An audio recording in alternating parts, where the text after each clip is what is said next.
मायके में सब पराए, ससुराल में सब अपने। अंजलि काल कोठरी में खाट पर लेटी है, जहाँ खिड़कियों से ठंडी हवा आ रही है। हे भगवान, अब तो इन खिड़कियों से भी ठंडी ठंडी हवा आने लग गई है।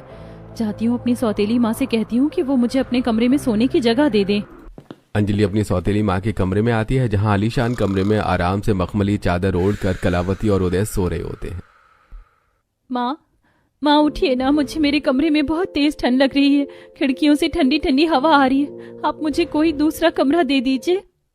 तभी बेड से उठकर कलावती अपनी सौतेली बेटी के बालों को खींचते हुए कहती है, तू इस घर की कोई महारानी है जो मैं तुझे दूसरा कमरा दूं सोने के लिए? अरे नौकरानियों की जगह काल कोठरी में होती है, आलीशान कमरों में नहीं।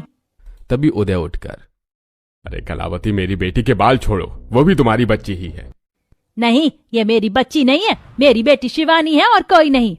ठीक है, मत मानो उसे अपनी बेटी, पर इतने बड़े आलीशान घर में तुमने जो उसको छोटा सा काल कोठरी वाला कमरा दे रखा है, उसको बदलो। बेचारी उस कमरे में कितना परेशान होती है। ज्यादा हमदर्दी दिखाने की ना कोशिश मत करो।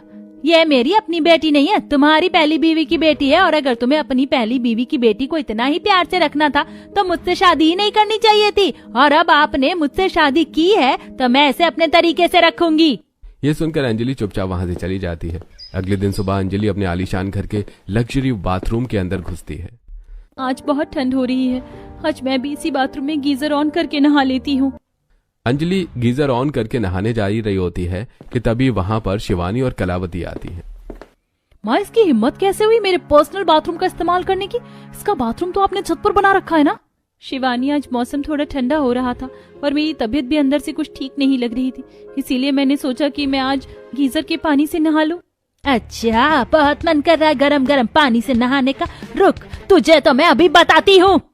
अब कलावती स्विच से गीजर का टेम्परेचर इतना हाई कर देती है कि पानी खौलने लगता है और वो गरम गरम पानी कलावती बाल्टी में भरकर अंजलि के ऊपर फेंक देती है। अंजलि उस गरम गरम पानी के झोंके से छटपटा जाती है। माँ, ये पानी बहुत गर्म है, मेरा शरीर जल रहा है। माँ, अब बता, अब आएगी दोबारा इस बाथरूम में नहाने के लिए? तुम जैसी पराई औलाद के लिए मैंने इस घर में हर एक चीज अलग कर रखी है। गलती हो गई माँ, मैं जा रही हूँ यहाँ से और दोबारा मैं कभी यहाँ नहीं आऊंगी। अब अंजलि के शरीर पर कई जगह जलने के निशान पड़ जाते हैं और वो तकलीफ में अपने छत के बाथरूम में नहाने जाती है। वो नहाकर अंजलि रसोई में आती है और सबके लिए खाना बनाती है और खाने को डाइनिंग टेबल पर परोसती है। घर के सभी सदस्य डाइनिंग टेबल पर बैठते हैं, वहीं अंजलि भी टेबल पर बैठने जा ही रही होती है कि तभी उसकी सौतेली माँ अंजलि को डाइनिंग टेबल से उठा देती है। अरे अरे, तुम कहाँ आकर बैठ रही हो? हम लोगों के साथ। ये डाइनिंग टेबल सिर्फ परिवार के सदस्यों के लिए, तुम्हारे लिए नहीं। माँ,